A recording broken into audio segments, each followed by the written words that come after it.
சுண்டைக்காய் வத்த குழம்ப இது மாதிரி செஞ்சு பாருங்கள். ஃபஸ்ட்டு கடாயில் கொஞ்சமாக எண்ணெய் சேர்த்துட்டு 1 டீஸ்பூன் உளுந்து 1 டீஸ்பூன் கடலைப்பருப்பு போட்டு லைட்டாக வறுத்துடலாம். அது கலர் மாறி வரும்போது 2 டீஸ்பூன் மல்லி, 1/2 டீஸ்பூன் ஜீரகம், கொஞ்சமாக வெந்தயம் போட்டு ஒரு கிண்டு கிண்டிட்டு இதில் ஒரு 5 சின்ன வெங்காயம், 5 பல் பூண்டு அதையும் போட்டு ஒரு நிமிஷம் வதக்கிடலாம். அது வதங்கி வரும்போது 2 டேபிள் ஸ்பூன் தேங்காய் துருவல், கொஞ்சம் கருவேப்பிலை, கொஞ்சம் பெருங்காய பொடி போட்டு ஒரு கிண்டு கிண்டிட்டு இந்த அடுப்பை ஆஃப் ஆக்கிட்டு இதை நல்லா ஆற வச்சிடலாம். ஆறின பிறகு தண்ணி ஊற்றி நல்லா பேஸ்ட்டாக அரைச்சி தனியாக எடுத்து வச்சிடலாம்.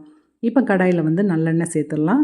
எண்ணெய் கொஞ்சம் நிறைய சேர்த்துக்கோங்க. எண்ணெய் சூடானோன்னு கடுகு போட்டு பொரிய விட்டுட்டு ஒரு 10லேருந்து 15 சுண்டைக்காய் வத்தல், 200 கிராம் சின்ன வெங்காயம், 100 கிராம் பூண்டு, கருவேப்பிலை இதெல்லாம் போட்டு நல்லா வதக்கிடலாம். வெங்காயம் நல்லா வதங்கி வந்த பிறகு 2 தக்காளியை நல்லா வெட்டி சேர்த்துடலாம். அதையும் போட்டு உப்பையும் சேர்த்து நல்லா வதக்கிடணும். வெங்காயம் தக்காளிலாம் நல்லா வதங்கி வந்த பிறகு மஞ்சள் பொடி, மிளகாத்தூள், குழம்பு பொடி அதையும் போட்டு ஒரு நிமிஷம் வதக்கிட்டு ஒரு உருண்டை புளியை நல்லா ஊற வச்சுட்டு புளி கரைசல் சேர்த்துடலாம்.